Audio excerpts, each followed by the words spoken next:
Students, this is the last class of our chapter 5, Constitution of India, Rights and Duties. അപ്പോൾ ഇതിനു മുമ്പ് നമ്മൾ ഈ ചാപ്റ്ററിൻ്റെ 3 വീഡിയോകൾ ടീച്ചർ പോസ്റ്റ് ചെയ്തിരുന്നു. അപ്പോൾ ഈ 3 വീഡിയോകളുടെയും കണ്ടിന്യൂവേഷനാണ് നമ്മളിപ്പോൾ ഈ ലാസ്റ്റ് ക്ലാസ് ആയിട്ട് എടുക്കുന്നത്. പാർട്ട് 4 വീഡിയോ ആണ് നമ്മളിപ്പോൾ ചെയ്യാൻ പോകുന്നത്. അപ്പോൾ ഈ ചാപ്റ്ററിൽ നമ്മൾ എന്താണ് പഠിച്ചതെന്ന് നിങ്ങൾ ഓർക്കുന്നുണ്ടാകും. നമ്മുടെ Indian constitution rights, then state, then directive principles, then fundamental duties. അപ്പോൾ ഇന്ന് നമ്മൾ പ്രധാനമായിട്ടും പഠിക്കുന്നത് ഫണ്ടമെൻ്റൽ ഡ്യൂട്ടീസിനെ പറ്റിയാണ്. അപ്പോൾ നമുക്കറിയാം, ഒരു കാര്യം നിങ്ങളോട് ഈ ക്ലാസ്സിന് മുമ്പായിട്ട് പറയുകയാണ്. നമ്മുടെ ഈ ചാപ്റ്ററിൻ്റെ ഹാഫ്, അതായത് ഫണ്ടമെൻ്റൽ റൈറ്റ്സ്, ഫസ്റ്റ് ടൈം പരീക്ഷയുടെ പോർഷനായിരുന്നു. ഫസ്റ്റ് ടൈം പരീക്ഷയ്ക്കാണ്. എന്നാൽ സെക്കൻഡ് ടൈം പരീക്ഷയുടെ പോർഷൻസ് ആയിട്ടാണ് directive principles of state policy, fundamental duties. അപ്പോൾ ഫണ്ടമെൻ്റൽ ഡ്യൂട്ടീസും ഡിറക്റ്റീവ് പ്രിൻസിപ്പിൾസും നിങ്ങൾ രണ്ടാം ടൈമിൻ്റെ സെക്കൻഡ് ടൈം എക്സാമിന് വേണ്ടി നിങ്ങൾക്ക് ക്വസ്റ്റ്യൻസ് ഉണ്ടാകും. അപ്പോൾ ആ ഭാഗങ്ങൾ കൂടുതൽ നന്നായിട്ട് പഠിക്കാനായിട്ട് ശ്രമിക്കുക. ഫണ്ടമെൻ്റൽ റൈറ്റ്സ് ആണ് നമ്മുടെ ഫസ്റ്റ് ടൈം എക്സാമിന് ക്വസ്റ്റ്യൻസ് ഉണ്ടായിരുന്നത്. ഓക്കെ, അപ്പോൾ നമുക്ക് നോക്കാം എന്താണ് fundamental duties.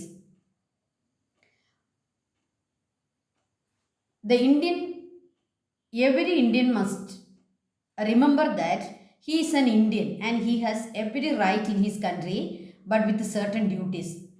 This is the words of Sardar Vallabhbhai Patel. അപ്പോൾ ആരായിരുന്നു Sardar Vallabhbhai Patel?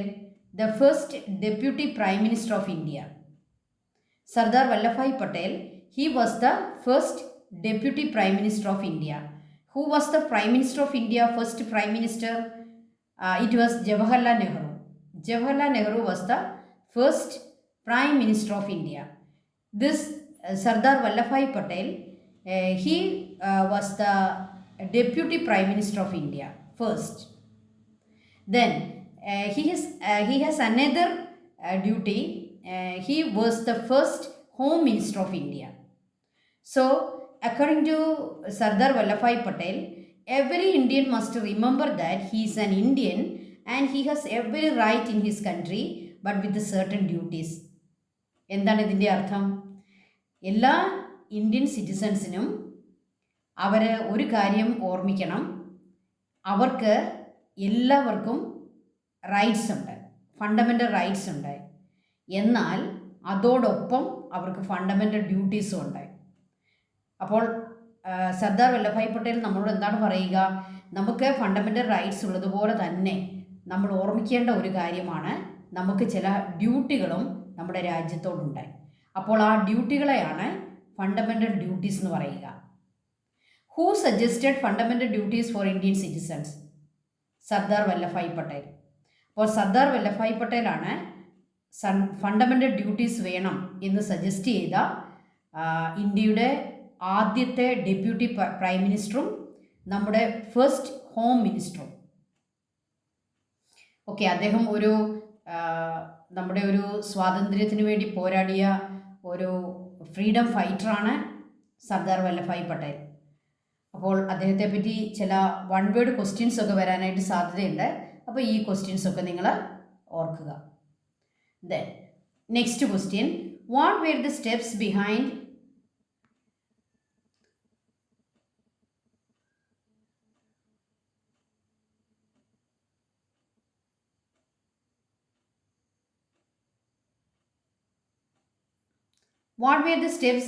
including fundamental duties in Indian Constitution? Indian Constitutionil fundamental duties add ചെയ്യാൻ, ഇൻക്ലൂഡ് ചെയ്യാൻ എന്തൊക്കെ കാര്യങ്ങൾ നടന്നു? അപ്പോൾ ഇവിടെ ഒരു കാര്യം നമ്മൾ പ്രത്യേകം ഓർക്കുക. നമ്മുടെ ഇന്ത്യൻ കോൺസ്റ്റിറ്റ്യൂഷനിലെ തുടക്കത്തിൽ, അതിൻ്റെ ബിഗിനിങ്ങിൽ ഫണ്ടമെൻ്റൽ ഡ്യൂട്ടീസ് അതിൽ ഇൻക്ലൂഡ് ചെയ്തിരുന്നില്ല. ഫണ്ടമെൻ്റൽ ഡ്യൂട്ടീസ് പിന്നീടാണ് നമ്മുടെ കോൺസ്റ്റിറ്റ്യൂഷൻ്റെ ഭാഗമായി മാറിയത്. അപ്പോൾ ഫണ്ടമെൻ്റൽ ഡ്യൂട്ടീസ് കോൺസ്റ്റിറ്റ്യൂഷനിലേക്ക് ആഡ് ചെയ്യാൻ, അത് ഇൻക്ലൂഡ് ചെയ്യാൻ എന്തൊക്കെ കാര്യങ്ങളാണ് നമ്മുടെ രാജ്യത്ത് നടന്നത്? What were the steps behind including fundamental duties in Indian constitution? First, the government of India, the central government appoint a commission, a committee. The Sardar Swaran Singh Committee was appointed by the central government in 1976 to submit recommendations on the fundamental duties of citizens. അപ്പോൾ Indian സിറ്റിസൺസിൻ്റെ fundamental duties എന്തൊക്കെയാണെന്ന് recommend ചെയ്യാനും suggest ചെയ്യാനും central government 1976 Sardar Swaran Singh കമ്മിറ്റിയെ appoint ചെയ്തു. So that was the first step. The Sardar Swaran Singh Committee was appointed by the central government in 1976 to submit recommendations on the fundamental duties of citizens. Then what happened? Taking into consideration the recommendations of the committee, a new part 4A, the fundamental duties, was included in the constitution. So this Sardar Swaran Singh Committee, they submit a report, their recommendations, and the central government, they take these recommendations into consideration, and a new part, that is part of 4A, ഇതെങ്ങനെയാണ് വായിക്കേണ്ടത്? 4A, part 4A was included in the constitution. Then this was the part of 42nd constitutional amendment in 1976. So ഈ fundamental duties നമ്മുടെ കോൺസ്റ്റിറ്റ്യൂഷനിൽ include ചെയ്യാൻ വേണ്ടി നമുക്കറിയാം, എന്തെങ്കിലും ഒരു കാര്യം കോൺസ്റ്റിറ്റ്യൂഷനിലേക്ക് ഇൻക്ലൂഡ് ചെയ്യണമെങ്കിൽ നമ്മൾ അതിനുവേണ്ടി എന്താണ് ചെയ്യേണ്ടത്? അമെൻഡ് ചെയ്യണം, കോൺസ്റ്റിറ്റ്യൂഷൻ അമെൻഡ് ചെയ്യണം.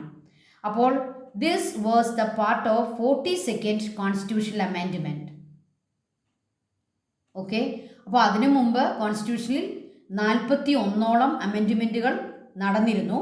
അപ്പോൾ ഫണ്ടമെൻ്റൽ ഡ്യൂട്ടീസ് ഇൻക്ലൂഡ് ചെയ്യാൻ വേണ്ടി 42ാമതൊരു കോൺസ്റ്റിറ്റ്യൂഷണൽ അമെൻഡ്മെൻറ്റ് സെൻട്രൽ ഗവൺമെൻറ് കൊണ്ടുവന്നു. Okay, the fundamental duties become part of the constitution as article 51A. ഇതൊക്കെ വൺ വേർഡ് ക്വസ്റ്റ്യൻസ് ആയിട്ട് ചോദിക്കും. ഫണ്ടമെൻ്റൽ ഡ്യൂട്ടീസ് ഏത് പാർട്ടിലാണ് കാണപ്പെടുക? Part 4A. എത്രാമത്തെ കോൺസ്റ്റിറ്റ്യൂഷണൽ അമെൻഡ്മെൻറ്റിലാണ് ഫണ്ടമെൻ്റൽ ഡ്യൂട്ടീസ് ഇൻക്ലൂഡ് ചെയ്തത്? 42nd. ഏത് ഇയറിലാണിത് സംഭവിച്ചത്? 1976. ദെൻ ഫണ്ടമെൻ്റൽ ഡ്യൂട്ടീസ് ഏത് ആർട്ടിക്കിളിലാണ് കാണുക? Article 51A. ഓക്കെ, അപ്പോൾ ഇതാണ് അതിൻ്റെ ഒരു സ്റ്റെപ്സ്. അപ്പോൾ ഫണ്ടമെൻ്റൽ ഡ്യൂട്ടീസ് തുടക്കത്തിൽ നമ്മുടെ കോൺസ്റ്റിറ്റ്യൂഷനിൽ ഇല്ലായിരുന്നു. ഫണ്ടമെൻ്റൽ ഡ്യൂട്ടീസ് 1976 നമ്മൾ ഇൻക്ലൂഡ് ചെയ്തത്. ആ ഇൻക്ലൂഡ് ചെയ്യാൻ വേണ്ടി ചില സ്റ്റെപ്സ് ഉണ്ടായിരുന്നു. അതിൽ ഒന്നാമത്തെ സ്റ്റെപ്പ്, ഒരു കമ്മിറ്റിയെ അപ്പോയിൻറ്റ് ചെയ്തു. കമ്മിറ്റിയുടെ പേരെന്തായിരുന്നു? സർദാർ സ്വരൻ സിംഗ് കമ്മിറ്റി. അവർ റെക്കമെൻഡേഷൻസ് കൊടുത്തു. ആ റെക്കമെൻഡേഷൻ അനുസരിച്ച് ഒരു ന്യൂ പാർട്ടായിട്ട്, ഒരു ന്യൂ ആർട്ടിക്കിളായിട്ട് ഫണ്ടമെൻ്റൽ ഡ്യൂട്ടീസ് നമ്മൾ കോൺസ്റ്റിറ്റ്യൂഷനിലേക്ക് അമെൻഡ് ചെയ്ത് കയറ്റി, ഇൻക്ലൂഡ് ചെയ്തു. ഓക്കെ, ദെൻ ഫണ്ടമെൻ്റൽ ഡ്യൂട്ടീസ് എന്തൊക്കെയാണെന്ന് നിങ്ങളുടെ ടെക്സ്റ്റിൽ, എല്ലാവരും ടെക്സ്റ്റ് എടുത്തിട്ട് നോക്കിക്കേ.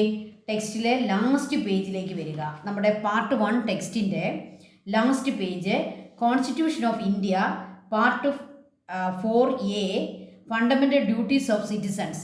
ഇങ്ങനെ ടീച്ചർ തന്നിരിക്കുന്ന ഈ പേജ് നിങ്ങൾക്ക് കാണാം. ഇത് നമ്മുടെ ടെക്സ്റ്റിൻ്റെ ലാസ്റ്റിലാണ് കാണപ്പെടുക. ഇതെടുക്കുക. ആർട്ടിക്കിൾ 51A ആണ് fundamental duties. Okay, which are the fundamental duties? There are all together 11 duties. 11. നമുക്ക് ഇന്ത്യൻ സിറ്റിസൺസിനെ നമ്മുടെ രാജ്യത്തോട് ഉള്ള ഡ്യൂട്ടീസ്, നമുക്ക് എന്തുകൊണ്ടാണ് ഇതിനെ ഫണ്ടമെൻ്റൽ ഡ്യൂട്ടീസ് എന്ന് പറയുക? ഇത് കോൺസ്റ്റിറ്റ്യൂഷനാണ് ഈ ഡ്യൂട്ടികൾ നമുക്ക് തന്നിരിക്കുന്നത്, അല്ലേ? ഫണ്ടമെൻ്റൽ റൈറ്റ് എന്ന് എന്തുകൊണ്ടാണ് പറയുക? കോൺസ്റ്റിറ്റ്യൂഷനാണ് നമുക്ക് ആ റൈറ്റ് തന്നിരിക്കുന്നത്. അപ്പോൾ കോൺസ്റ്റിറ്റ്യൂഷൻ തരുന്ന റൈറ്റുകളെയാണ് ഫണ്ടമെൻ്റൽ റൈറ്റ് എന്ന് പറയുക. കോൺസ്റ്റിറ്റ്യൂഷൻ നമുക്ക് തരുന്ന ഡ്യൂട്ടികളെയാണ് നമ്മൾ എന്ത് പറയുക? ഫണ്ടമെൻ്റൽ ഡ്യൂട്ടീസ് എന്ന് പറയുക. അപ്പോൾ ഫണ്ടമെൻ്റൽ ഡ്യൂട്ടീസ് ഓൾ ടുഗദർ എത്രയെണ്ണം ഉണ്ട്? 11 fundamental duties. First duty teacher ഒന്ന് വായിക്കാം. To abide by the constitution and respect its ideals and institutions, the national flag and the national anthem.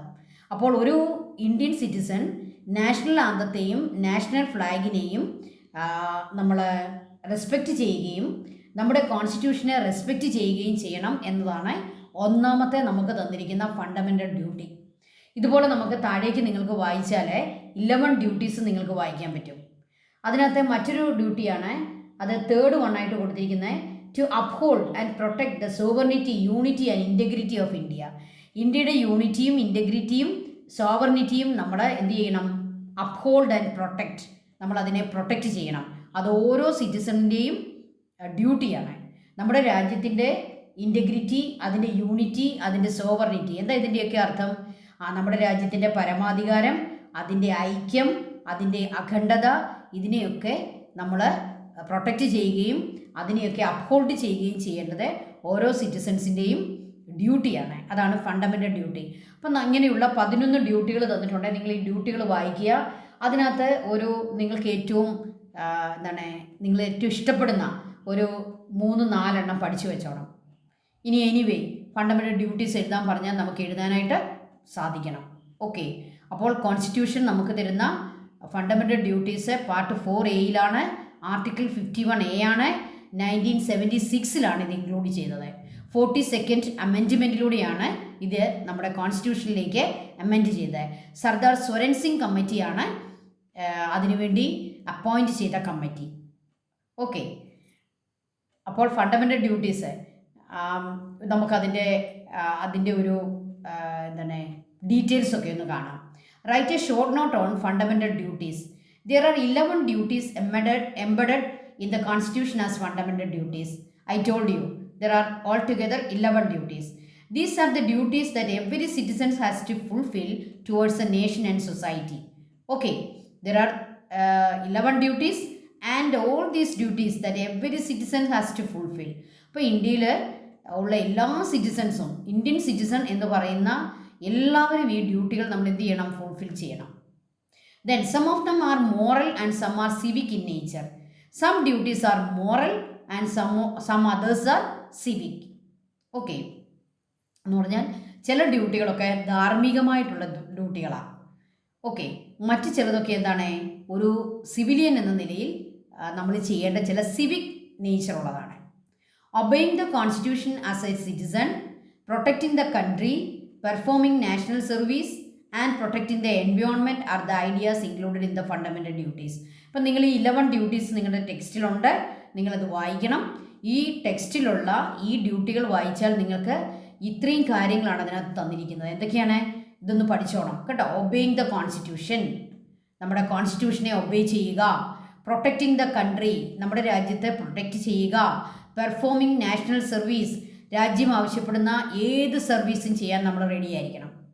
Okay, നമ്മളോട് രാജ്യം ആവശ്യപ്പെട്ടാൽ, നമുക്കറിയാം നമുക്ക് സൈനികരായിട്ട് നമ്മുടെ രാജ്യത്തെ പ്രൊട്ടക്റ്റ് ചെയ്യാനായിട്ട് നമ്മുടെ ആർമി, നേവി, എയർഫോഴ്സ് അവിടേക്കൊക്കെ നമ്മളെ വിളിച്ചാൽ നമ്മൾ പോകാൻ റെഡിയായിരിക്കണം. കാരണം എന്താണ്? അത് നമ്മുടെ ഡ്യൂട്ടിയാണ്, നമ്മുടെ രാജ്യത്തെ പ്രൊട്ടക്റ്റ് ചെയ്യുക. So performing national service. Then protecting the environment, അത് ഏറ്റവും പ്രധാനപ്പെട്ട നമ്മുടെ ഒരു ഡ്യൂട്ടിയാണ്. Protect our environment. These are the ideas included in the fundamental duties. So please read the fundamental duties all together, 11 duties, and by heart some of them. Okay. Then the Constitution Act as a code of rights and duties. Explain. നമ്മുടെ ഈ ചാപ്റ്ററിൻ്റെ last sentence ആണ് teacher തന്നിരിക്കുന്നത്. The Constitution Act as a code of rights and duties. Explain. Code എന്നുള്ള വാക്കിൻ്റെ meaning എന്താണ്? നിയമം എന്നാണ് അല്ലേ? കോഡ്, നിയമം. നമ്മൾ ഏറ്റവും ആദ്യം കോഡൊക്കെ ഉണ്ടാക്കിയ രാജ്യത്തെ പറ്റിയൊക്കെ നിങ്ങൾ കേട്ടിട്ടുണ്ടാകും. റോമൻ അല്ലേ? റോമൻ കോഡെന്ന് നിങ്ങൾ കേട്ടിട്ടുണ്ടായിരിക്കും. അവിടുത്തെ രാജാക്കന്മാരെ നിയമങ്ങളെ ഒരുമിച്ച് ഒരു കോഡാക്കി അവരെ പബ്ലിഷ് ചെയ്യുമായിരുന്നു. അപ്പോൾ the constitution act S A code of rights and duties, ഒരു റൈറ്റുകളുടെയും ഡ്യൂട്ടികളുടെയും ഒരു നിയമ ഗ്രന്ഥമാണ് നമ്മുടെ കോൺസ്റ്റിറ്റ്യൂഷൻ. അതിനകത്ത് ഫണ്ടമെൻ്റൽ റൈറ്റ്സ് ഉണ്ട്, ഫണ്ടമെൻ്റൽ ഡ്യൂട്ടീസ് ഉണ്ട്, ഇതിനിടയിൽ എന്തുണ്ട്? നമ്മുടെ ഡിറക്റ്റീവ് പ്രിൻസിപ്പിൾസ് ഉണ്ട്. അപ്പോൾ അതിനെ ഒന്ന് എക്സ്പ്ലെയിൻ ചെയ്യാനാണ് നമ്മുടെ question. The constitution act S A code of rights and duties. Explain. അപ്പം നമ്മുടെ സുപ്രീം കോർട്ട് പോലും ഒരു കേസിനെ അനലൈസ് ചെയ്യുമ്പോൾ അവരാദ്യം നോക്കുന്നത് നമ്മുടെ കോൺസ്റ്റിറ്റ്യൂഷനാണ്. ആ കോൺസ്റ്റിറ്റ്യൂഷൻ്റെ ബേസിലാണ് ഓരോ കേസും അനലൈസ് ചെയ്യപ്പെടുക. ഓക്കെ, അപ്പോൾ കോൺസ്റ്റിറ്റ്യൂഷനാണ് നമ്മുടെ ഏറ്റവും വലിയ കോഡ്, ഏറ്റവും വലിയ നിയമഗ്രന്ഥം. അതിനകത്ത് റൈറ്റ്സ് ഉണ്ട്, ഡ്യൂട്ടീസ് ഉണ്ട്. ആ constitution guarantees the essential rights of individuals as fundamental rights to a dignified life. നമുക്കൊക്കെ ഒരു ഡിഗ്നിഫൈഡ് ലൈഫിന് വേണ്ടി നമ്മുടെ കോൺസ്റ്റിറ്റ്യൂഷൻ നമുക്ക് ഗ്യാരണ്ടി ചെയ്യുകയാണ് കുറച്ച് rights. These are essential rights for individuals. Okay, they are fundamental rights for what? For a dignified life. What is the Malayalam word for dignified life? ഒരു അഭിമാനകരമായ ജീവിതത്തിന് വേണ്ടി, അല്ലേ? എല്ലാ ആളുകളും ആഗ്രഹിക്കുന്ന ഒന്നാണ് അഭിമാനം.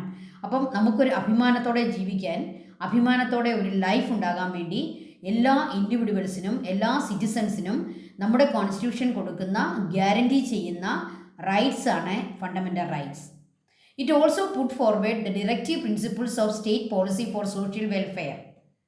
What is the goal of this directive principles? The main aim of directive principles is social welfare. നമ്മുടെ രാജ്യത്ത് ഒരു നല്ല സോഷ്യൽ വെൽഫെയർ ഉള്ള ഒരു സൊസൈറ്റി ഉണ്ടാകാൻ വേണ്ടി അത് എന്ത് കൊടുക്കുന്നു? ഡയറക്റ്റീവ് പ്രിൻസിപ്പിൾസ് അതിനകത്ത് ഇൻക്ലൂഡ് ചെയ്തിരിക്കുന്നു. So the constitution include directive principles for social welfare. Fundamental duties for the integrity and survival of the nation. നമ്മുടെ നേഷൻ്റെ ഇൻറ്റഗ്രിറ്റി, അതിൻ്റെ ഐക്യം, അതിൻ്റെ യൂണിറ്റി, അതിൻ്റെ protection and survival. What is survival? അതിജീവിക്കുക, അല്ലേ? എന്നും അത് കാണണം. നമ്മുടെ രാജ്യം കുറച്ച് നാളുകൊണ്ട് തീർന്നു പോകാനുള്ളതല്ല. നമ്മുടെ രാജ്യം എന്നും സർവൈവ് ചെയ്യണം, എന്നും പ്രൊട്ടക്റ്റ് ചെയ്യപ്പെടണം. അതിനു വേണ്ടിയാണ് എന്തുണ്ടാക്കിയിരിക്കുന്നത്? Fundamental duties. So for what is the aim of fundamental duty? The aim of fundamental duties is for the integrity and survival of our nation. In this way, the Constitution acts as a code of right and duties. അപ്പോൾ ഇങ്ങനെ നോക്കുമ്പോൾ നമ്മുടെ constitution എന്ന് പറയുന്നത് എന്താണ്? ഒരു റൈറ്റിൻ്റെയും ഡ്യൂട്ടിയുടെയും ഒരു കോഡാണ്, ഒരു നിയമഗ്രന്ഥമാണ്. ഓക്കെ, അപ്പോൾ എന്തിനും ഏതിനും നമ്മുടെ രാജ്യം നോക്കുന്നത്, നമ്മുടെ രാജ്യം പരിഗണിക്കുന്നത്, നമ്മുടെ കോടതികൾ പരിഗണിക്കുന്നത്, നമ്മുടെ ഗവൺമെൻറ് പരിഗണിക്കുന്നത് എന്തിനെയാണ്? കോൺസ്റ്റിറ്റ്യൂഷനെയാണ്, അല്ലേ? അപ്പോൾ അതുകൊണ്ട് കോൺസ്റ്റിറ്റ്യൂഷൻ എന്താണെന്ന് പറയാം? It act as a code of rights and duties. Okay, അപ്പോൾ ഇതിനകത്ത് നമ്മുടെ ഫണ്ടമെൻ്റൽ റൈറ്റ്സ് ഫസ്റ്റ് ടൈം പരീക്ഷയ്ക്കുള്ളതായിരുന്നു. ഡയറക്റ്റീവ് പ്രിൻസിപ്പിൾസും ഫണ്ടമെൻ്റൽ ഡ്യൂട്ടീസും സെക്കൻഡ് ടൈം പരീക്ഷയ്ക്കുള്ള പോർഷനാണ്. നിങ്ങളുടെ ടെക്സ്റ്റിൽ നിങ്ങൾ എഴുതി വെക്കുക, സെക്കൻഡ് ടൈം എക്സാം എന്ന് എഴുതി വെക്കുക. ഇനി മുന്നോട്ട് നമ്മൾ പഠിക്കുന്നതൊക്കെ സെക്കൻഡ് ടൈം എക്സാമിലേക്കുള്ള പോർഷൻസ് ആണ്. അപ്പോൾ ഇവിടെ ഒരു പ്രധാനപ്പെട്ട കാര്യം ഓർക്കുക, the differentiate between fundamental rights and directive principles എന്നൊരു ക്വസ്റ്റ്യൻ നമ്മൾ ചെയ്തിട്ടുണ്ട്. ടീച്ചറിൻ്റെ മൂന്നാമത്തെ വീഡിയോയിൽ അതുണ്ട്. What are the differences between fundamental rights and directive principles? അത് തൊട്ട് പഠിച്ചോണം. അത് തൊട്ട് നമ്മുടെ സെക്കൻഡ് ടൈം എക്സാമിലേക്ക് നമ്മൾ പഠിച്ചു വെക്കേണ്ട ക്വസ്റ്റ്യൻസ് ആണ്. ഓക്കെ, ഡയറക്റ്റീവ് പ്രിൻസിപ്പിൾസ് ഏതൊക്കെയാണ്, അതിൻ്റെ ഗോൾ എന്താണ്, അങ്ങനെയുള്ള കാര്യങ്ങളും പിന്നെ ഇന്നത്തെ നമ്മുടെ ക്ലാസ്സിലുള്ള ഫണ്ടമെൻ്റൽ ഡ്യൂട്ടീസും. ഓക്കെ, അപ്പോൾ ഇതൊക്കെ പഠിക്കുക. അപ്പോൾ ഈ ചാപ്റ്ററിൻ്റെ ഫസ്റ്റ് ഹാഫ് ഫസ്റ്റ് ടൈം പരീക്ഷയ്ക്കും സെക്കൻഡ് ഹാഫ് നമ്മുടെ സെക്കൻഡ് ടൈം പരീക്ഷയ്ക്കുമാണെന്ന് പ്രത്യേകം ഓർക്കുക. ഇനി ചിൽഡ്രൻസ് റൈറ്റ് എന്ന് പറഞ്ഞ് നിങ്ങളുടെ ടെക്സ്റ്റിൻ്റെ ലാസ്റ്റ് പേജിൽ ഒരു ചിൽഡ്രൻസ് റൈറ്റ് കൊടുത്തിട്ടുണ്ട്. അതും ഒന്ന് വായിച്ചോണം എല്ലാവരും. ചിൽഡ്രൻസ് റൈറ്റ് എന്ന് പറഞ്ഞ് കൊടുത്തിരിക്കുന്ന എല്ലാ റൈറ്റ്സും വായിച്ച് നോക്കുക. Okay, Kerala state commission for protection of child right. ഇപ്പോൾ ചൈൽഡ് റൈറ്റ് എന്നുള്ള കാര്യമാണ് ഇന്ന് ഏറ്റവും കൂടുതൽ ഗവൺമെൻറ് പ്രാധാന്യം കൊടുക്കുന്നത്. ചിൽഡ്രൻസ് റൈറ്റ്, അല്ലേ? കുട്ടികളുടെ അവകാശങ്ങൾ വളരെ പ്രധാനപ്പെട്ടതാണ്. എന്തുകൊണ്ടാണ് കുട്ടികളുടെ അവകാശങ്ങൾക്ക് കൂടുതൽ ഇമ്പോർട്ടൻസ് കൊടുക്കുന്നത്? കുട്ടികൾ അവരുടെ റൈറ്റ്സിനെ നേടിയെടുക്കാൻ പ്രാപ്തിയില്ലാത്ത, അതിനുള്ള ഏജൊന്നും ആയിട്ടില്ലാത്ത, ഇപ്പോൾ ജനിച്ച കുട്ടികളെ, അതായത് ഏജ് 0 തൊട്ടുള്ള കുട്ടികളെ, എത്ര ഇയറിന് താഴെയുള്ളവരെയാണ് നമ്മൾ ചിൽഡ്രൻ എന്ന് പറയുക? 14, അല്ലേ? 14 വയസ്സിന് താഴെയുള്ളവരെല്ലാം കുട്ടികളാണ്. അപ്പോൾ ഇങ്ങനെയുള്ള കുട്ടികൾക്ക് അവരുടെ റൈറ്റ്സിനെ നേടിയെടുക്കാനുള്ള സാധ്യതകളില്ല, കഴിവില്ല, അതിനുള്ള പ്രായമില്ല. അതുകൊണ്ട് അവർക്ക് ഈ റൈറ്റ്സ് കിട്ടുന്നുണ്ടെന്ന് ഉറപ്പാക്കേണ്ടത് ഗവൺമെൻറ്റിൻ്റെ ഡ്യൂട്ടിയാണ്, അവരുടെ ചുമതലയാണ്. അതുകൊണ്ട് ചിൽഡ്രൻസ് റൈറ്റിന് പ്രത്യേക പരിഗണന ഗവൺമെൻറ്റുകൾ കൊടുക്കുന്നു. എന്തൊക്കെയാണ് ചിൽഡ്രൻസിൻ്റെ പ്രധാനപ്പെട്ട റൈറ്റ്സ് നമുക്ക് നോക്കാം. നിങ്ങളുടെ ടെക്സ്റ്റിലുണ്ട്, അതിൻ്റെ പേജ് എടുക്കുക. Right to freedom of speech and expression, അതായത് മുതിർന്നവർക്കുള്ള എല്ലാ റൈറ്റ്സും കുട്ടികൾക്കും ഉണ്ട്, എന്നാൽ കുട്ടികൾക്ക് മാത്രമായിട്ടുള്ള ചില സ്പെഷ്യൽ റൈറ്റ്സും ഉണ്ട്. ഇപ്പോൾ right to freedom of speech, right to life and liberty, maximum survival and development, respected and acceptable regardless of caste, creed, right to protection and care against physical, mental and sexual abuse, right to participation, protection from child labour and hazardous work. ഇതൊക്കെ നമ്മുടെ constitution തരുന്ന fundamental rights കുട്ടികൾക്കും അതുപോലെ തന്നെ ഉണ്ട്. Freedom against child marriage, അപ്പോൾ fundamental right ഒക്കെ നിങ്ങൾക്ക് എഴുതാം. ചൈൽഡ് മാരേജിന് എതിരെയുള്ള പ്രൊട്ടക്ഷൻ, ചൈൽഡ് ലേബറിനെതിരെയുള്ള protection, right to freedom of speech, expression, right to liberty, life, then right to know one's culture and live accordingly, protection against neglect, കണ്ടോ, കുട്ടികളെ അവഗണിക്കാൻ പാടില്ല, protection against neglect, right to free and compulsory education, അത് നമ്മുടെ കോൺസ്റ്റിറ്റ്യൂഷനിലുള്ളതാണ്. Right to learn, rest and leisure, ഉണ്ടോ, കുട്ടികൾക്ക് പഠിക്കാനും റെസ്റ്റ് എടുക്കാനും ലെഷർ ടൈം വിനിയോഗിക്കാനുമുള്ള റൈറ്റ് ഉണ്ട്. Right to parental and social care and protection, അത് കുട്ടികൾക്ക് മാത്രമുള്ളൊരു റൈറ്റാണ്. Parental care and social care, കുട്ടികളെ സൊസൈറ്റി കെയർ ചെയ്യണം. പേരൻസ് ഉണ്ടെങ്കിൽ പേരൻസ് കെയർ ചെയ്യണം, പേരൻസ് കെയർ ചെയ്യുന്നില്ലെങ്കിൽ സൊസൈറ്റി കെയർ ചെയ്യണം. അതുകൊണ്ടാണ് നമുക്കറിയാം പിന്നെ ഓഫൻസായിട്ടുള്ള, അതായത് പേരൻസ് ഇല്ലാത്ത കുട്ടികളെ ഗവൺമെൻറ് തന്നെ പ്രൊട്ടക്റ്റ് ചെയ്യും. അവർ ഗവൺമെൻറ്റിൻ്റെ കുട്ടികളാണ്. ഫോർ എക്സാമ്പിൾ, ഒരു കുട്ടിയുടെ അച്ഛനും അമ്മയും മരിച്ചുപോയി, അങ്ങനെയുള്ള കുട്ടികൾ അനാഥരാണോ? അല്ല, അവർ ഗവൺമെൻറ്റിൻ്റെ, അവർ സ്റ്റേറ്റിൻ്റെ കുട്ടികളാണ്. അവർക്ക് പ്രൊട്ടക്ഷൻ കൊടുക്കും. അവരുടെ പഠനം, അവരുടെ വളർച്ച, അവരുടെ എല്ലാ കാര്യങ്ങളും സ്റ്റേറ്റ് ഗവൺമെൻറ് അത് പ്രൊട്ടക്റ്റ് ചെയ്യുകയും അവരെ നോക്കുകയും ചെയ്യും. അവർക്ക് അതിനുള്ള സ്ഥലങ്ങൾ, അവർക്ക് എല്ലാ പ്രൊട്ടക്ഷനും ഗവൺമെൻറ് കൊടുക്കും.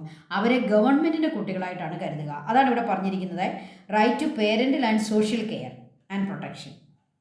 അപ്പോൾ ഒരു കാര്യം കൂടെ നമുക്ക് പറയണ്ടേ, ചിൽഡ്രൻസിന് റൈറ്റ് ഉള്ളതുപോലെ തന്നെ അവർക്ക് എന്തുണ്ട്? Responsibilities. What are the major responsibilities of children? Protect school and public facilities, നമ്മുടെ സ്കൂളിനെ പ്രൊട്ടക്റ്റ് ചെയ്യുക, പബ്ലിക് ഫെസിലിറ്റീസിനെ പ്രൊട്ടക്റ്റ് ചെയ്യുക. അത് ഒരു തരത്തിലുള്ള നാശവും ഉണ്ടാക്കാൻ പാടില്ല. Observe punctuality in learning and activities four school, സ്കൂളിലെ എല്ലാ കാര്യങ്ങളിലും പങ്ക്ച്വൽ ആകുക. എന്താണ് പങ്ക്ച്വൽ എന്നുള്ള വാക്കിൻ്റെ അർത്ഥം? നമ്മൾ കൃത്യസമയത്ത് എത്തുകയും എല്ലാ കാര്യങ്ങളും കൃത്യമായിട്ട് ചെയ്യുകയും ചെയ്യുക. Accept and respect school authorities, teachers, parents and fellow students. നമ്മൾ ആരെയൊക്കെ റെസ്പെക്റ്റ് ചെയ്യണം?